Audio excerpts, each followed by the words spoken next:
Hi, everyone. I would like to welcome you all to Strategies for the 2017 Meaningful Use Success webinar today. Unfortunately, Chris Becker was not able to join us, who was scheduled to be the presenter, so I will be taking his place as the main speaker. And for those of you who don't know me, my name is Lori Mantefel. I am a Meaningful Use Project Specialist here at Metastar, working with the Medicaid Health IT Extension Program. And today I am accompanied by a few other people as well, including Elliot Hammer from DHS, who is available to answer questions, as well as Terry Hanel, who is representing one of the clinics that I've worked with, who is here to speak a bit about her experience and what her clinic has done to try to boost scores for both patient engagement as well as secure electronic messaging. I am placing all lines on mute. However, please also keep your own line on mute as well, just so that we can all enjoy the webinar without background noise. We will have a question and answer session at the end. And also, please use the chat feature to ask any questions or make any comments during the webinar as well. And please, if you wouldn't mind sending those to everyone, it's valuable for everyone to see what the questions are. So with that, let's go ahead and get started. The agenda for today, and really the goal for today, is to address with really some true tips and examples from the field on how to meet some of the most challenging measures in meaningful use for 2017, and specifically modified stage 2 meaningful use objectives number 5, the patient health information exchange, objective 8, the patient electronic access, as well as objective number 9, secure electronic access. I have been working with clinics and myself as well as my colleagues have worked with clinics all across the state, and I know that in many cases there's a lot of frustration and a lot of discouragement around these measures. And the one thing that I will say is that there is no silver bullet to success, but I'm hoping that with today's webinar and some specific examples from the field, you can really set yourself up for the greatest chances of success for both of these measures by taking a very realistic and practical approach. The timing of our webinar, we're right towards the middle part of September, so if you put some of these items in place, the hope would be that you would be able to reach meaningful use or increase your numbers in this last 90-day reporting period of the year. So with that in mind, let's jump right into a very brief review of objective number 5, health information exchange. Just as a reminder, this objective basically requires that for more than 10% of transitions of care and referrals that an electronic, that a summary of care be electronically submitted. Now, this does have a pretty high exclusion rate, especially for specialists. So there is an exclusion for any EP who transfers a patient to another setting of care or refers a patient to another provider of care less than 100 times during the EHR reporting period. You would be able to take that exclusion. However, I would caution you against counting on being able to take that exclusion. In many cases, you really need to know what your practice is like. For example, there are dental practices that I work with that on the outset thought, oh, we should be able to take this exclusion, no problem. But what they found out is that as they looked at the number of patients that they refer to an outside oral surgeon, it put them very close to that 100 the 100 number of transitions in that 90-day reporting period. And so this is one that even if you can take the exclusion, it really makes sense to make sure that you understand how your EHR works. And this is just in very, very basic terms how direct messaging, which is one of the most common ways to meet this measure, really works. And basically, it is a direct and secure email that is typically sent through the portal functionality of your EHR. So basically, a provider sends a direct message, and then the message is transmitted via the sender's EHR, HIE vendor, or in Wisconsin, WISHIN, which is our HIE. And then it's transmitted through that to the recipient's EHR, HIE vendor, or through WISHIN, and then the provider receives the direct message that way. And many times, this is just one example of what that direct mail may look like. It looks very much like email in many cases. However, it's not. And email really cannot take the place of direct messaging. This is something that needs to come through your EHR or HIE vendor or WISHIN. So moving on to that, here are some steps that you can take today. As I said, the goal of this webinar is really to take away some examples and actionable items. So here's sort of a checklist. Number one is determine if external connectivity exists. This really means checking with your EHR vendor and specifically knowing how your EHR vendors, if they are working with a third party or if you're going to be working directly with a HISP or with WISHIN would be another way to meet this measure. And then after you understand how the functionality actually works, to get to that 10% threshold, we really recommend that you identify external providers or facilities that are most common to send and gather the required information. The reason for that is that way you will most have the highest chances of meeting that 10% threshold. So, first of all, does that provider or facility have a direct address? Many times the answer to that question is we don't know. Well, a good first step to finding that is actually going out to the WISHIN website and looking at their provider directories. There are a number of different directories that are available on the WISHIN site. The other thing is if you don't find an organization there, contact the organization directly to obtain the correct address. This sometimes, especially in larger organizations, may take a little bit of digging to find the right contact to be able to get this information from. But those are two steps we most certainly would recommend. And then make sure, here it says may want to conduct a test first. I would definitely recommend to always conduct a test first, just to check to make sure that the workflow prescribed by the vendor actually does work. And then also to verify the receipt of the summary of care to the receiving entity.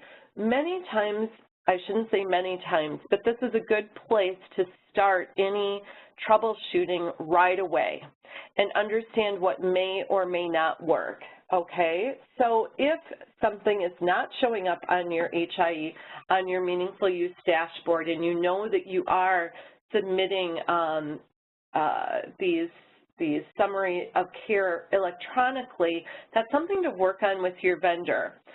If you don't get there by doing that, know that if you are able to prove that you are sending these secure direct messages through your EHR in a different way, such as through a report, that could be an alternate attestation method that you could use. So always check and use your vendor first.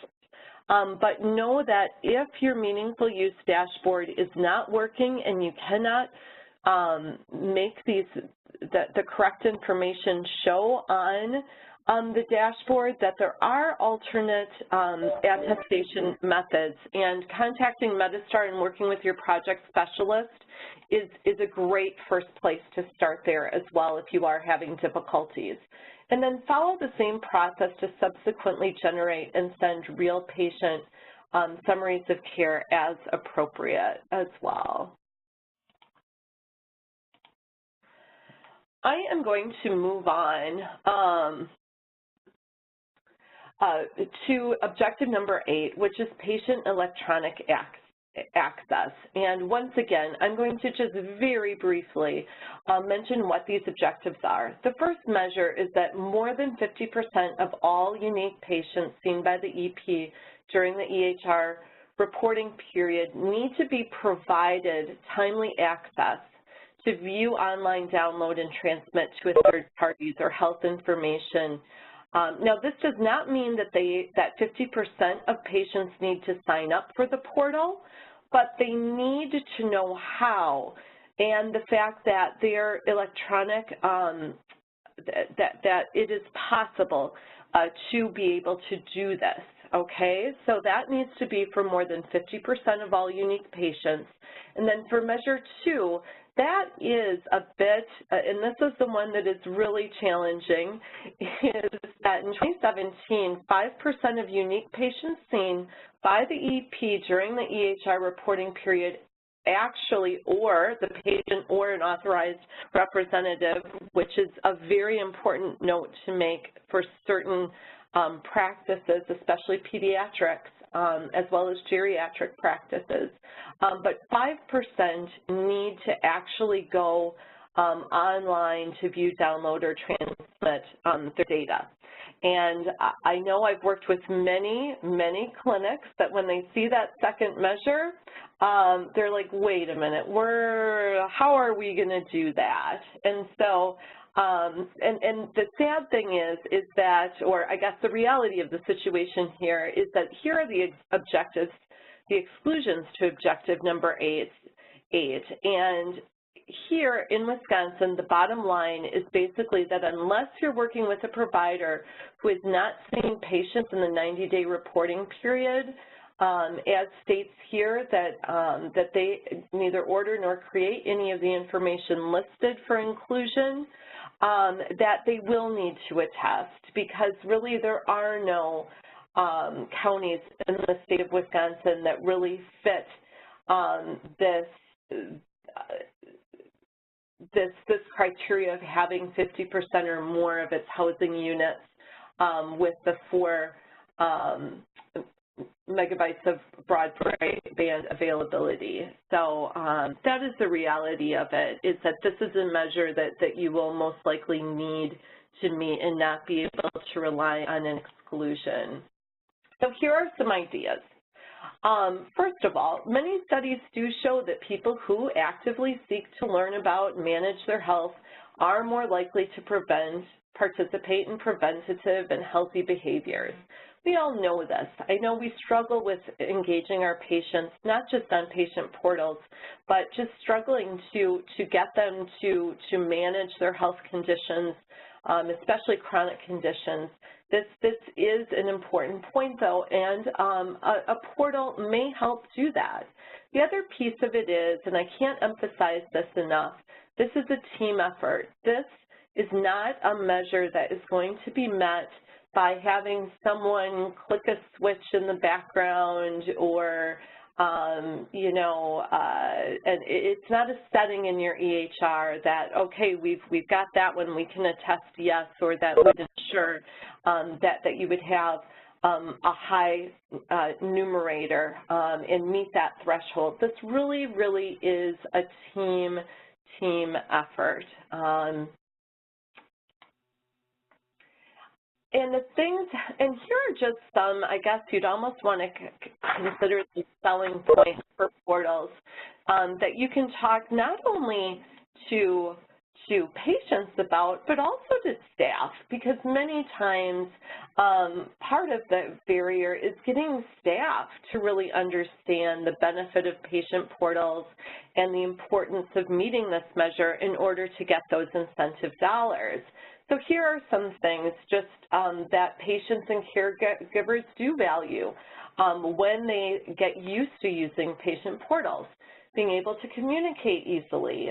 With secure messaging, your patients can communicate and you can communicate with them in an unpressured setting at a time that fits in their schedule. It helps to avoid the frustration of phone tag. Having timely access to their labs and other test results. Having electronic access to health records, which they can review and use at any time. In many cases, having easy access to high-quality educational resources may be something that you're offering through the portal. And having, in some cases, once again, depending on the portal functionality, but the convenience of scheduling appointments, requesting medication refills, and even completing forms online. So those are some of the benefits. Not all portals offer all of these features, but some do.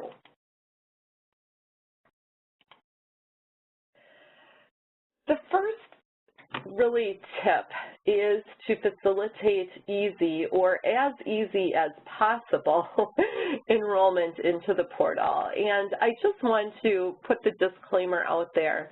All of these examples probably will not work for your clinic, but some of these will. Or some of these may give you one more idea to try to help to boost portal numbers. First of all, make it simple. Try to make signing up for your portal as easy as possible, and so giving patients very clear directions on how to do this. Develop an automatic enrollment policy. Maybe at check-in, patients are automatically generated a username and password. And keep enrollment numbers up by encouraging new patients to stay registered and offering tips for patients with limited computer access or skills. Registering the patients in office. For many clinics where computer literacy or literacy in general, or geriatric patients, or patients that maybe live in places without good internet access, many of those clinics have really focused on registering patients right there in the office and taking that extra step. Patients are more likely to register in the office where they can get the support of practice staff and engage in a personal conversation with benefits about the portal. For HIPAA, this would need to be in a private place, so most certainly keep that in mind. Market and educate, effectively create value, so use positive, encouraging language with staff, because many times, you know, this is something new for them. They may not see the benefits, and we all know that these days everyone is very, very busy. Leverage every educational opportunity, and also use your website as a place to promote the portal. Maybe it's a new kickoff, and you know, with new emphasis on a portal that maybe has been mentioned on the website in the past. Get staff buy-in, and this is really critical. Strong leadership and staff buy-in to the patient portal really can set the stage for effective marketing and lead to higher enrollment. One clinic that I work with also noted that sometimes staff buy-in means provider buy-in as well.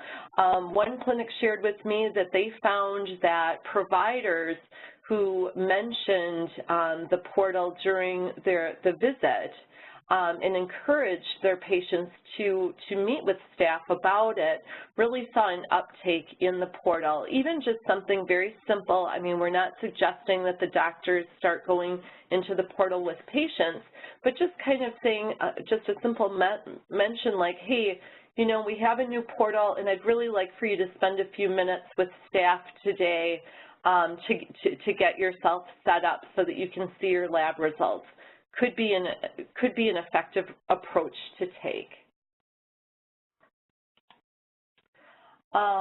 Here are some other ideas around facilitating easy enrollment. Foster enthusiasm for the portal among staff so that they can relay that enthusiasm to patients. So most certainly have your staff very familiar with what is on the portal and what is not on the portal, and ensure that all members of the care team can relay the benefits of the portal to show patients how to do basic tasks, like viewing lab results or sending messages, paying bills, if that's available, and requesting or scheduling appointments, and really take every opportunity to promote patient portal enrollment. You can do it at the front desk, you can do it during the visit, the nurse can do it after the visit, you can remind patients about it. And, you know, because each touch just increases that likelihood that the patient will start using the portal and keep using the portal as well. Next, and if any of you have some ideas or successes that you've seen at your own clinic, please feel free to add to the conversation as well. These are some additional successful strategies specifically with Wisconsin organizations that we at Medistar have worked with through the Medicaid Health IT Extension Program. Identifying portal candidates prior to appointments and then spending an extra 5 to 10 minutes with them, for example, during a financial post-appointment meeting to sign them up. Putting policies and procedures in place, requiring receptionists to sign up and document all patients for portal to get their usernames upon check-in. Setting a goal for the number of patients per day you would want to sign up for the portal, and actually maybe sitting down with a certain number of patients to kind of walk them through it to get to that 5%. And then also really working closely with vendors to streamline workflows for patients, and then also to troubleshoot any issues that you may see. Here are some other creative ideas used by Wisconsin clinics. Conducting a drawing for a prize for patients who sign up and log into their portal. Using a health fair to sign patients up and provide demonstrations of patient portals and functionality. For in a pediatric practice, they really focused on getting patients and legal guardians to sign up, really focusing on children under the age of 12 years old. Over 12, they had decided not to have that on the portal due to privacy reasons and that clinic's policy around that. So they really focused their efforts specifically for children under 12 years of age. And this came out of a recent HIT landscape assessment of different ways that here in the state of Wisconsin, patient portals are being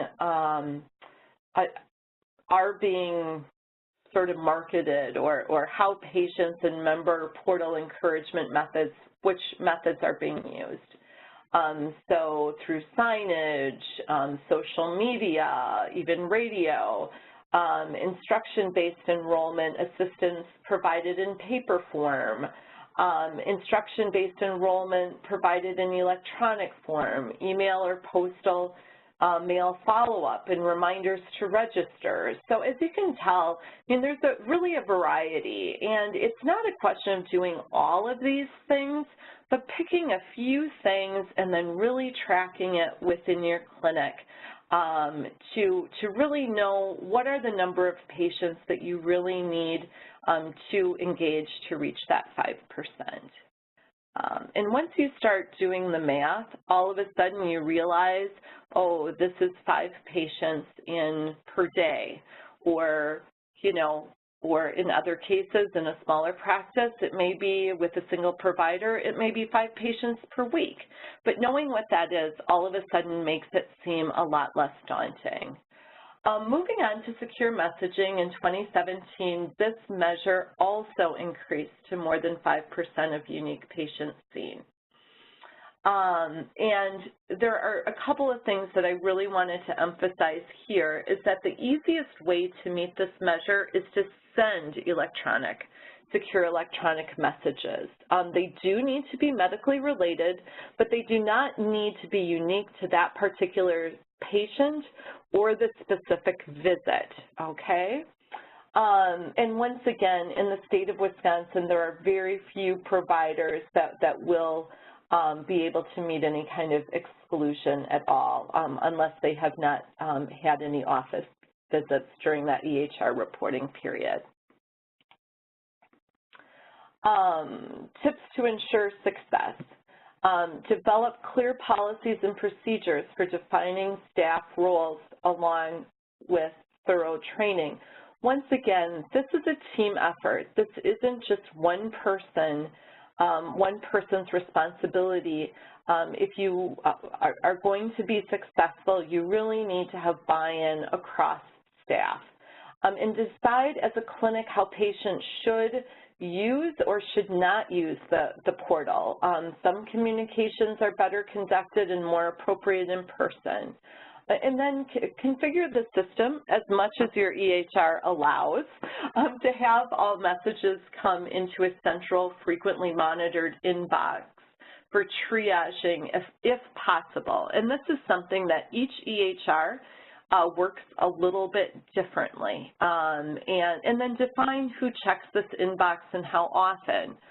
There are EHRs out there that basically only allow the provider to be able to send and receive these electronic messages while so they would need to be logged in as themselves in order to do this. And so that is something to try to work as much as possible and understand what flexibility is or is not available through your provider or through your EHR. Here are some ideas for what to use secure messaging for, especially if this is something that is new to your practice. First of all, care coordination in between visits, handling routine health issues, addressing patient questions and concerns, and monitoring patients' conditions, helping patients to better manage their conditions, and then handling routine non-clinical tasks such as medication refills and referrals. So those are some ideas of ways that clinics have found to use this. So here specifically for Wisconsin organizations and the organizations that we have worked with, here are some ideas of strategies that they've taken. One of them is sending a close for the holidays message with a reminder for patients to check their meds and request refills in advance of the closure. Sending out reminders for pre-procedure medications and making that part of your standard workflow. Now, on all of these, I don't want to make it sound like you only communicate this through the portal, because especially if you are in a clinic where all of this is very new, clearly not everyone is going to receive the message. But these are some ways to start using the portal. For dental, I spoke with a dental clinic that was planning on forwarding a link that they liked that the provider there really liked, showing proper teeth brushing techniques. In this particular case, it was specific to children. Messaging in late summer for school physicals. Be sure to get your flu shot in the fall. Relaying some kind of information around a national health observance theme. for example, and every month has some kind of a health observance, such as American Heart Month, American Diabetes Month, National Breast Cancer Awareness Month. And those could be sent, they are medical in nature, that could be a reminder to find out when your last mammogram was, or a reminder on the importance of a heart-healthy diet, or those kinds of reminders. And with that, I'd actually like to, Terry, I'm going to unmute your line, and I would just like to talk, have Terry, I have to find her here, talk a little bit about her experience. Terry, are you there? Let me just see if I can, or if she was bumped off of the call. Okay.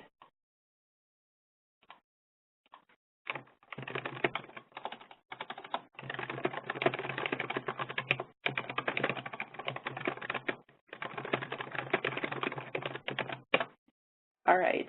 And meanwhile, before I turn it over to Terry, and I hope she can join us here because she does have a wonderful story, I just wanted to say just a few words about their practice. The Human Service Center. Okay, just hang on. I could, yeah.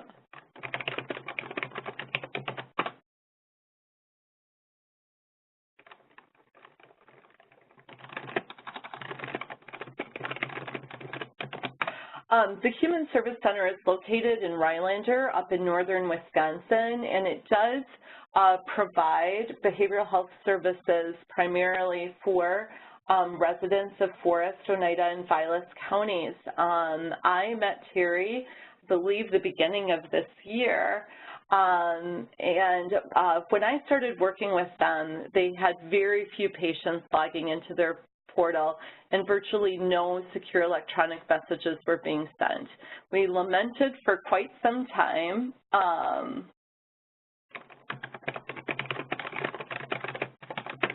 Okay, and I just, all right, I am just trying to get Terry here connected. But we really worked a lot with Terry around trying to find some strategies that would work. They had a very, very difficult patient population, as you can, here, let me just try unmuting all the lines. Hi, Terry, are you there? I am. Oh, very good, Terry. Yes, I can hear you. Yay! Anyway, as I was saying, I was working with Terry for a number of months, and I was going from just about nothing and a lot of hopelessness around being able to meet these measures, especially with the limitations of their EHR. I was very excited that by the end of August, they had about 12% of patients that had actually gone to the portal to view, download, or transmit their health information, and about 30% of patients seen also in that 90-day period had either received or sent and received a reply to a secure electronic message. So as soon as I saw that, I of course thought about Terry and maybe having her talk to you a little bit more about her practice and a little bit more about how they made this work for them. So with that, Terry, I'm going to turn it over to you. Hello, everyone. Our practice basically deals with chronically mentally ill and mentally ill clients. We do see some DD clients at the facility. Really, most of them don't have the funds to have internet, don't have access to it, don't care to have access. So it was difficult. I used, to get the secure electronic message portion of it, I used the holiday, Labor Day. I kind of looked over the clients that had been seen like 3 months prior, because our doctors usually see their clients every 3 months. I sent an electronic message to all of their clients, and then in the month of August, the financial person, myself, and the nurse worked together to, when these clients came in, to actually sit them down and take them to the secure message, open it, and have them send a response. So it wasn't easy, and I don't know if they'll ever go on it again, but it worked for what we needed it to work for at that time. So that was how we did it. Mm-hmm. And Terry, you know, I don't know if you want to talk at all about, now was this an existing meeting, or was this a special meeting that you had specific around the portal, or did you incorporate this into a meeting that you already were having with patients? We kind of tried to incorporate it with like the updates we do on financials. Mm-hmm. So it was looking at the clients that were going to come in that month, kind of looking at who needed an up-to-dated financial, trying to coordinate it all so we just weren't pulling them in and making them all nervous going to this electronic secure message thing. And what have your patients said about it, or, you know, how did you identify patients? Because I know that you had some concerns over certain patients of yours, you know, that may have conditions, you know, where there's a level of paranoia or concern. So how did you kind of decide which patients, you know, to kind of target for this? Target. I basically talked to the nurse and asked her what she thought as far as which ones we'd get like a positive reaction to. There really wasn't any kind of like firm reaction as to whether they'd use it or not on a continuous basis. I mean, we do have some people that have tried to use it and couldn't, so it helped to actually see it done.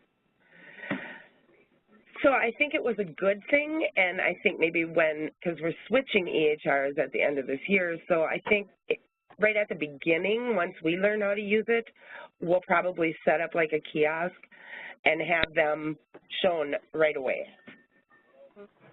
And what has your patient's response been to this? I mean, like I said, there's just like, it's not a positive and it's not a negative.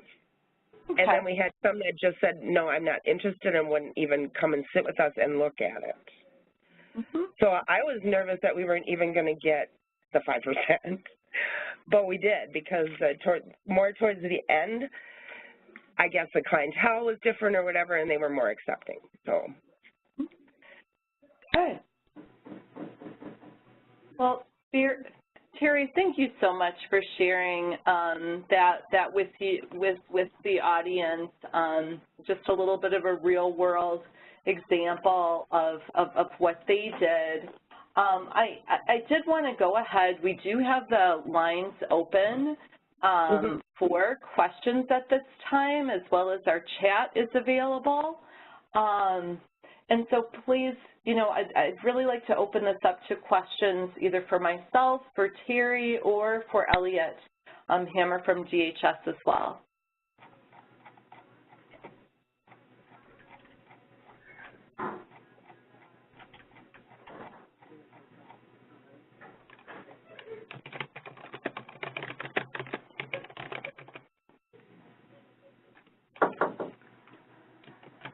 Okay, and I did get a question about copies of the slides, and yes, we do have copies of the slides, but it was posted in the chat earlier, but I'm going to go ahead and I will post the link once again. There we go, and I just sent that out via the chat as well. Okay. So there we go. Did anyone else? Go ahead. Hi, this is Elliot. Yeah, as we wait for any additional questions, I guess I just wanted to say thank you for sharing this information. I'm hoping the group that's attending finds it useful, and that you know, there's the people at Metastar and the HIT extension program are working hard to help, basically one-on-one work with, your vendor, the setup of your organization to help you work on these patient engagement strategies. So just encourage anyone that that joined that isn't, might not currently be working with Metastar through the HIT extension program to feel free to reach out and and contact them. So I know that I pushed out this information. So if you're not currently working with the HIT extension program and you found today's event useful, look at reaching out to them to find out more information. And then also the thing I'll say is for the HIE measure, if your vendor doesn't have an HIE component that you're finding particularly effective to meet that measure beyond just a 90-day period where you might be taking the exclusion, I greatly suggest you contacting the folks over at Wishin to gather a little bit of information about the solutions that they have as an HIE organization in the state of Wisconsin. And thanks for this offering, and I found it very useful. Thank you, Elliot. Well, with that, a few more questions did come through chat, and I did just want to just to emphasize, I would say that between myself and my colleagues right now, a good % of our time is really being spent helping organizations think through and put together strategies in place to get to this 5%, because it can be very daunting. We most certainly did not write these rules, but we're here. It's our goal for you to be successful in meaningful use. And usually when we sit down with you and we do some brainstorming, that's where these ideas came up with, that I've presented to you really came up with. It's when we really start thinking about, well, what could we potentially do? Moving on to a couple of the questions that came through chat. One of the questions was, patients have to view and send information via the EHR portal. Correct? And actually that is not correct. The patients only need to view, download, or transmit through the portal to meet the electronic patient engagement measures, okay? And then when it comes to secure messaging, which is objective number 9, there's really 2 ways to meet this measure. And the first one, as I mentioned, in my view, is the easiest, which is the provider or a delegate of the provider is able to send to the patient an electronic message, and that will count towards meaningful use, okay? If a patient sends the provider a secure electronic message, in order for it to count for meaningful use, the provider or the nurse, whoever is delegated by that provider, needs to also then respond. Now, I will say this, there are certain EHRs out there that have not been configured to count messages that are sent out to patients, because in the original stage 2, those messages did need to be sent from the patients. If your EHR is not counting the secure electronic messages that you or your provider are sending to patients, then that would be something that we would want to explore, either if there's anything that we can do with the EHR vendor so that this shows up correctly on your meaningful use dashboard reports and that it is counted correctly as per the CMS guidelines, or an alternate attestation method. So, I hope that helps clarify that, because that is very much of a common misconception. Were there any other questions as the lines are open?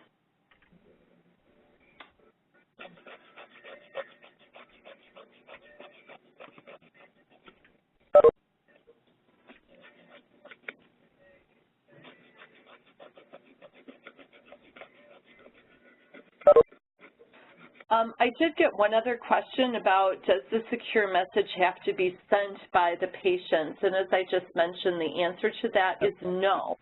The secure message can be sent from the provider as well.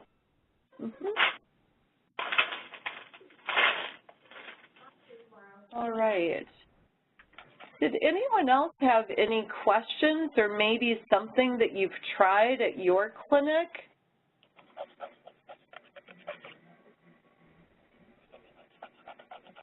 Or are there any examples of some really difficult situations where you're finding hurdles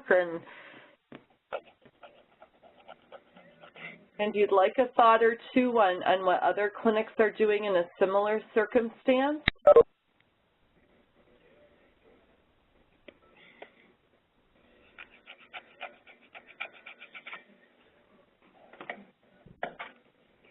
Okay.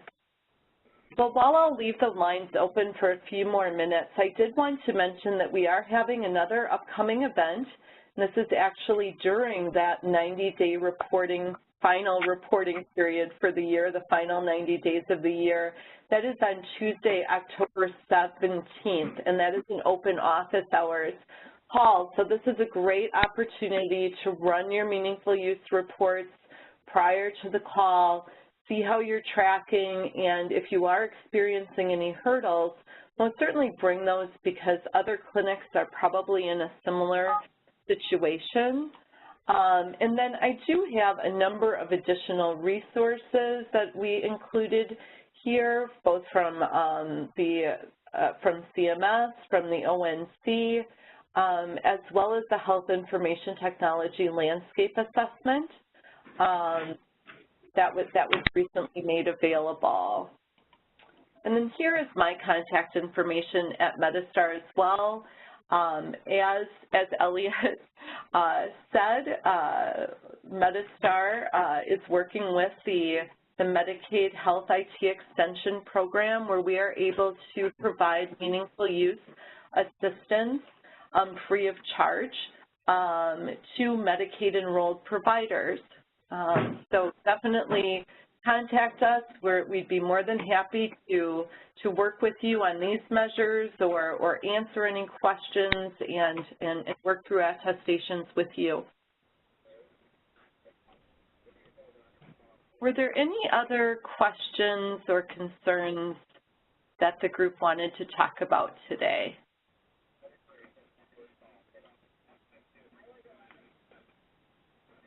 Okay. Well, with that, I just wanted to say thank you once again, everyone, for your time. You will be receiving a brief survey to see how we did and to help us to plan future events. So please take a moment to provide us your feedback. Thank you so much. Have a great day.